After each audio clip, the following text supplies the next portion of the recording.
Hello అండి అందరికీ. అందరూ ఎలా ఉన్నారు? అందరూ బాగున్నారా? మీరందరూ బాగుండాలని మనస్ఫూర్తిగా కోరుకుంటూ welcome to my channel Veereshwari puja videos. ముందుగా ఈ వీడియో చూస్తున్న వారందరికీ ముక్కోటి ఏకాదశి శుభాకాంక్షలు అండి. అలాగే ఈ వీడియో కనుక మీకు నచ్చినట్లయితే లైక్ చేయండి, కామెంట్ చేయండి, షేర్ చేయండి. అలాగే ఈ వీడియోను కొత్తగా చూస్తున్న వారైతే సబ్స్క్రైబ్ చేసుకోవడం మర్చిపోకండి. ముందుగా అయితే ఇవాళ ఉదయాన్నే లేచి బయట మొత్తం క్లీన్ అయితే చేసుకున్నానండి.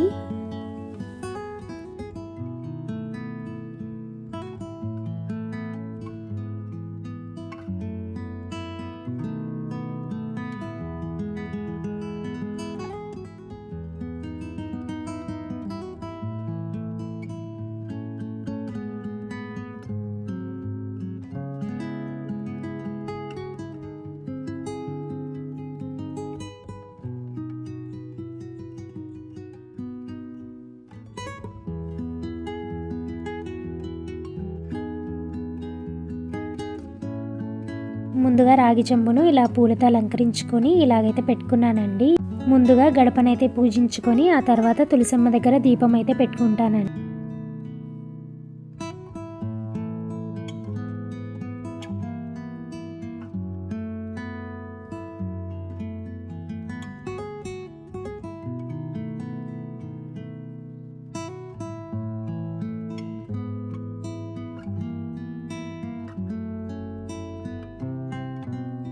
అలాగే నాకు చాలామంది కామెంట్స్లో అయితే అడిగారండి, తులసమ్మ దగ్గర రెడ్ కలర్ది ఏంటి అని. అది వచ్చేసి ఒక టైల్ అండి. దానికి నేను రెడ్ కలర్ పెయింట్ వేసుకొని అలా ముగ్గులైతే వేసుకున్నానండి. పెయింటింగ్తో డిజైన్ వేసుకున్నానండి, అంతే అండి. అది ఎక్కడ బయట అయితే తీసుకోలేదు.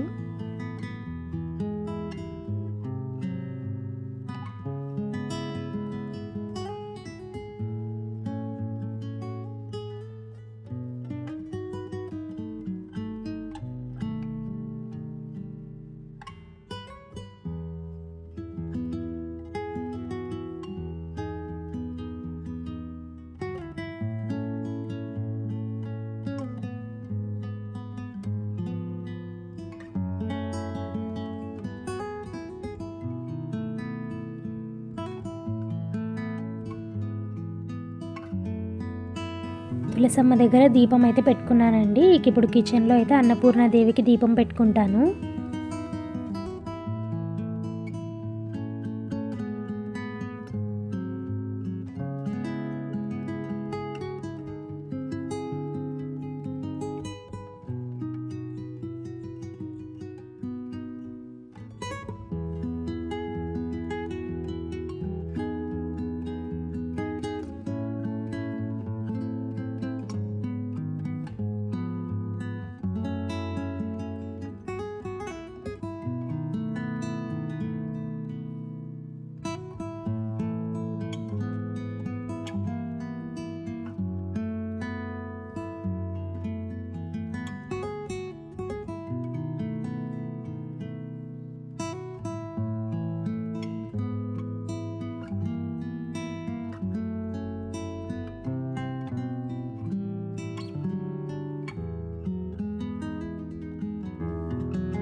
అలాగే వెంకటేశ్వర స్వామికి పిండి దీపాలు అయితే చేసుకుంటున్నానండి. కొంతమంది కామెంట్స్లో అడిగారు విరిగిపోకుండా ఎలా చేసుకుంటున్నారు మీరు అని. అందుకే ఇవాళ అయితే వీడియోలో చూపిస్తానండి. ముందుగా అయితే బియ్యం పిండిని తీసుకున్నానండి. అందులోకి కొంచెం బెల్లం అయితే వేసుకున్నాను. ఆ తర్వాత కొంచెం నెయ్యి అయితే వేసుకున్నానండి. ఇప్పుడు అందులోకి పచ్చి పాలైతే వేసుకుంటున్నాను. ఇలా వేసుకొని కొంచెం దానిని మిక్స్ చేసుకోవాలండి.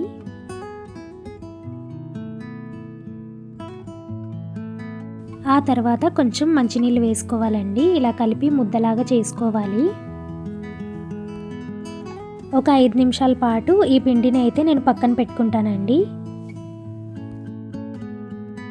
ఇక పూజ గదిలో పూలతో అలంకరించి పెట్టుకున్నానండి.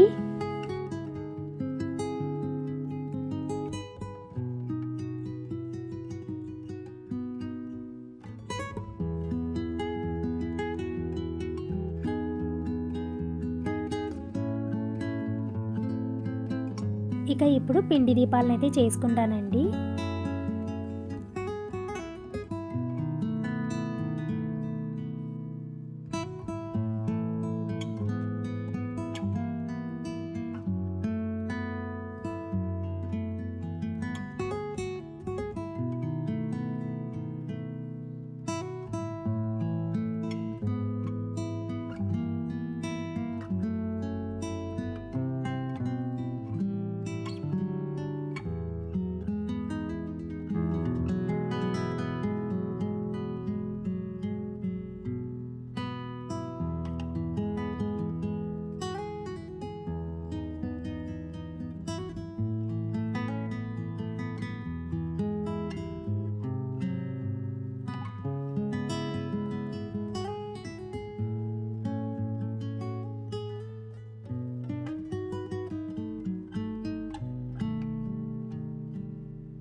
ముందుగా ఇవాళ స్వామివారికి మంచినీళ్ళతో అలాగే పాలతో అభిషేకం అయితే చేసుకుంటున్నానండి. ఇవాల్టి యొక్క ప్రాముఖ్యతను తెలుసుకుందాం. ఈ రోజున విష్ణుమూర్తి తన వైకుంఠ ద్వారాలను తెరుస్తాడు. ఉత్తర ద్వారం గుండా స్వామిని దర్శించుకోవడం అత్యంత శుభప్రదం. అలాగే ఈ రోజున ఉపవాసం ఉండి విష్ణు పూజ, జప, ధ్యానం చేయడం వల్ల అఖండ ఐశ్వర్యం, కార్యసిద్ధి, మోక్షం లభిస్తాయి. ఈ రోజున ఉపవాసం ఉండి విష్ణు పూజ, గోవింద నామస్మరణ, గీత పారాయణం చేయడం ద్వారా జన్మజన్మల పాపాలను నశించి మోక్షం లభిస్తాయని భక్తుల నమ్మకం. ఇది 3 కోట్ల ఏకాదశులతో సమానమైన పవిత్రతను కలిగి ఉంటుంది. అందుకే ముక్కోటి ఏకాదశి అని పేరు వచ్చింది. ముక్కోటి ఏకాదశి రోజున నియమనిష్టలతో పూజలు చేసేవారికి, ఉపవాసం పాటించేవారికి పుణ్యఫలం లభిస్తుందని, ఈ జన్మకు మరో జన్మ ఉంటుందని పురాణాలు చెబుతున్నాయి.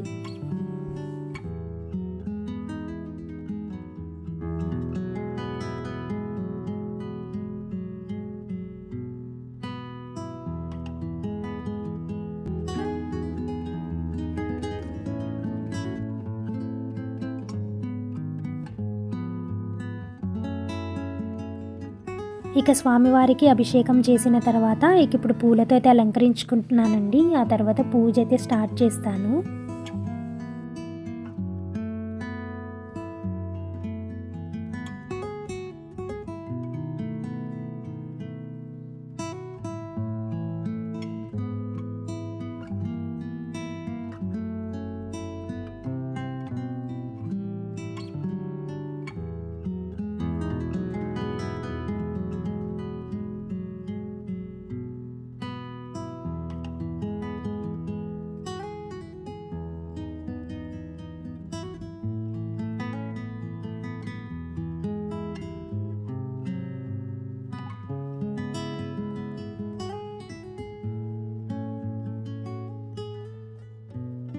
అలాగే స్వామివారికి ఇష్టమైన వడపప్పు బెల్లం నైవేద్యం కింద సమర్పించానండి.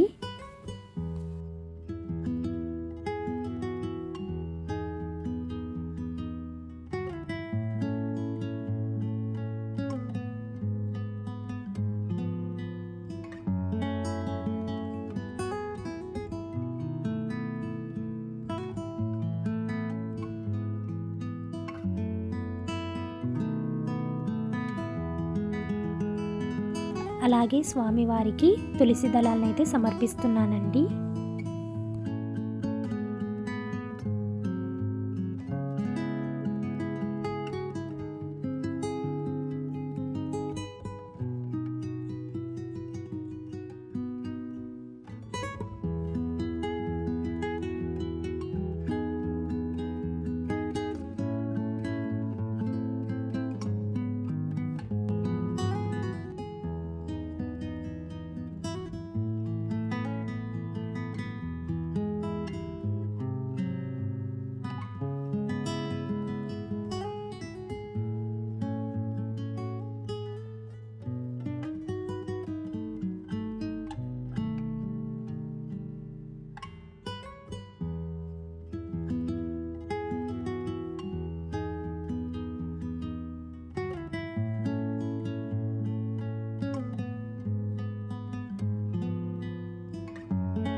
ఇక అంతే అండి ఇవాల్టి వీడియో. ఈ వీడియో మీకు నచ్చిందని అనుకుంటున్నాను.